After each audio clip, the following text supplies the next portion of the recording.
Welcome back to Something in the Shadows. Before we get into the video, please subscribe to the channel and leave a like on the video. Today we have a horror story entitled If You Love Me. I love my wife above all else. I've loved her since the moment I first laid eyes on her. I would do anything for her, and that has not changed after all these years. We first met in college. We were both theater majors, and it was day one of acting class that our eyes met for the first time. She had chocolate brown eyes that were complemented by her dark brown curls. We stared at each other constantly that first day, and when we were partying together, we knew that it was fate. "My name is Margaret," she said as soon as I walked up to her after class. I took her hand and kissed it. "Henry," I responded. She then took one of my long dreadlocks, wrapped it around her finger, staring me in the eyes and biting her lip. It was an amazing meeting with an even better ending that night. The following night, we went on our first date, a theater production of Sueno. We held each other's hand through the entire performance, and afterward, I walked her to her dorm. Every day after that was like a love story. We went through good times and bad times. We broke up and got back together. Through it all, one thing never changed for me. I loved her and would do anything for her. We got married after graduation and went on to become very successful in the stage acting scene. We were considered a power couple and were always cast in romantic roles opposite each other. It was easy to bring the true deep love that we felt for each other to the stage, and it was nice to make money from it. One day, our lives took a turn. We had just finished a successful performance of the stage play The Clean House when we were approached by a member of the audience. "That was an amazing performance," he said, a creepy English accent behind his words. "Why, thank you, you're sweet," said Margaret, gripping my hand. I could tell this guy had creeped her out, but being a talented actress, she was able to put on a nice front. "I've been watching you two for a very long time," he continued, his pale blue eyes staring into Margaret.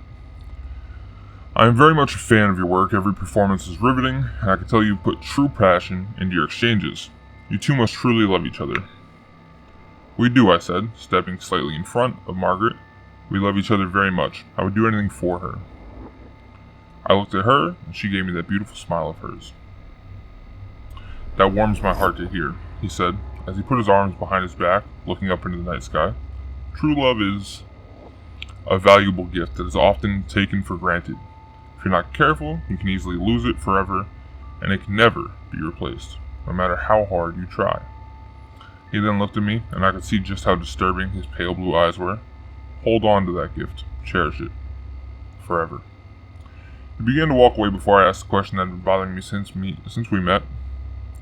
"Who are you?" I yelled. He stopped and turned his head. "Your biggest fan," he answered. He then walked away. Margaret and I looked at each other, baffled at what had just taken place. Later that night, we were sitting on our couch watching a movie when suddenly there was a knock at the door. "I wonder who that could be," said Margaret as she got up to see who it was. She looked at the peephole and froze in place before taking a single step back and opening the door. Standing just outside the door was the same man we had talked to earlier that night. He stood there with his arms behind him, his pale blue eyes shining like the moon. "Honey," I said, standing up from the couch to join Margaret at the door. "Please, come in," Margaret said to the man, to my shock. "What are you doing?" I yelled, running to get to the door. The man stepped inside before I got there and began to stroke her face. When I finally got to them, I threw my fist and connected with his face, knocking him back outside. I quickly slammed the door and locked it. I turned to Margaret, who was in some sort of trance. I tried to snap her out of it. "Margaret," I yelled, shaking her. "Margaret, wake up." There was nothing I could do to get her to respond. I shook, slapped her, even splashed water in her face. Nothing would work. Suddenly, the lights in the house went out. I looked around until I saw the silhouette of a man standing outside our living room window. I blinked, and it was gone. I began to panic and ran to the gun safe in our bedroom. Despite being theater nerds, we were very well trained in self-defense and firearms. We could hold our own if our lives were in danger. and if there was ever a time to put that train to use, it was now.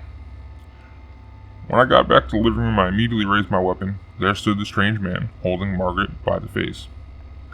"Let go of her, motherfucker," I yelled, aiming for his head. He looked at me, and the only thing I could see in the darkness was his glowing red eyes. He then turned his head to Margaret, and I fired, hitting him directly in the head. He fell to the floor hard. I ran over. Margaret fell too, but I caught her before she hit the ground. She still would not respond, her eyes wide open in a trance. I looked over to the man, but he was gone.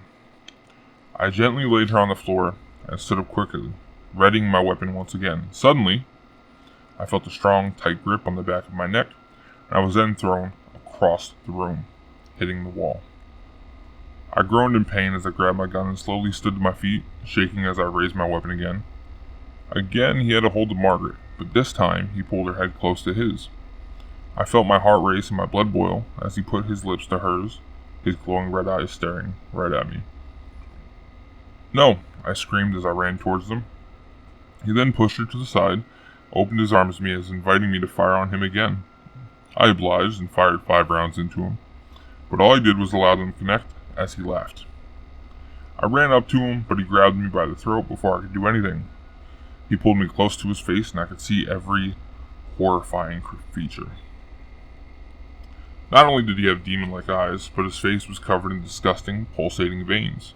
His mouth were 2 sharp fangs and a long, slimy tongue, which rubbed against my face as if tasting me before taking his first bite. I lifted my gun to the arm that had a hold of me and fired twice. He growled in pain as he released me, and I connected the butt of my gun to his face repeatedly.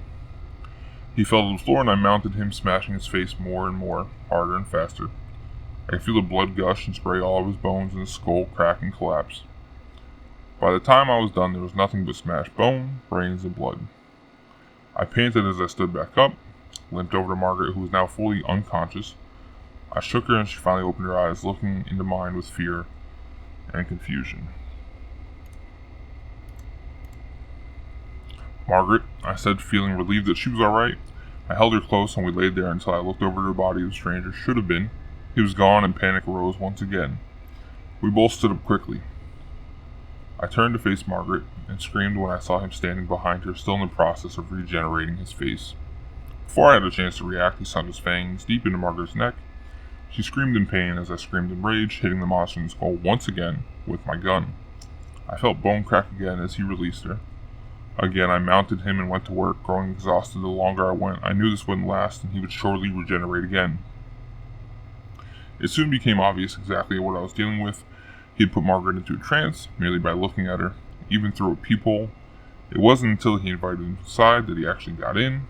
He had glowing red eyes and fang, and he bit Margaret in the neck. He's a goddamn vampire, I thought to myself. While he was down, I ran to the kitchen, grabbed an old wooden brook, broke it in half, and ran back to the body while I rammed it as hard as I could directly into his heart. The body began to convulse and flail its arms and legs all over.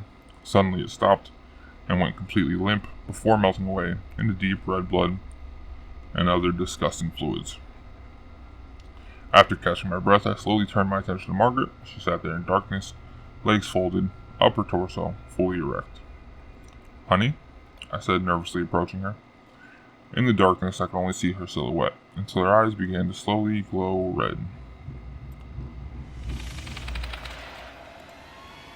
There was only one thing I could think of to do. I love my wife. I would do anything for her, even if that meant chaining her up in the basement, feeding her a pint of my own blood every day while figuring out what to do. When the hunger would hit her, she became like a wild animal that cannot be communicated with, so I fed her my blood, and she became herself again. She understood the situation and never held it against me. It wasn't easy, but it was all we could do.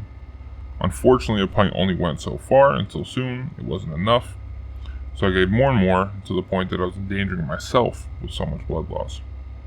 It was then that I decided to feed her full meals.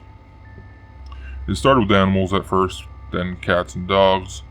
Soon, I made the hard decision to invite homeless people into our home, knock them out, give them to her. This went on for far too long before it really started to affect us. She felt like a monster, and I did as well. I love my wife, and I would do anything for her, which brings me to now. I'm sitting here, writing this, shaking. There's literal blood on my hands as I try to compose myself. She asked me to do one last thing for her. I refused at first, because I loved her too much. If you love me, she began, looking me deep in the eyes, her now pale blue eyes not blinking. You will do this. Tears fell from both of our eyes as I pulled her close. I love you, Margaret, I whispered. I love you, Henry, she responded. I could hear the squish as I drove the wooden stake into her heart. I trembled as I listened to her whimpers, gasps, and eventual silence. I broke down as her body melted away into liquid, and I laid there, in her remains, sobbing. I sit here now with nothing left but the warning about creatures of fiction that are very much reality. I write my confession of the crimes I've committed and of love. I say goodbye to any friends or loved ones that may be reading this. I love her, and I did everything for her. Hopefully you enjoyed the story. Have a horrifying day.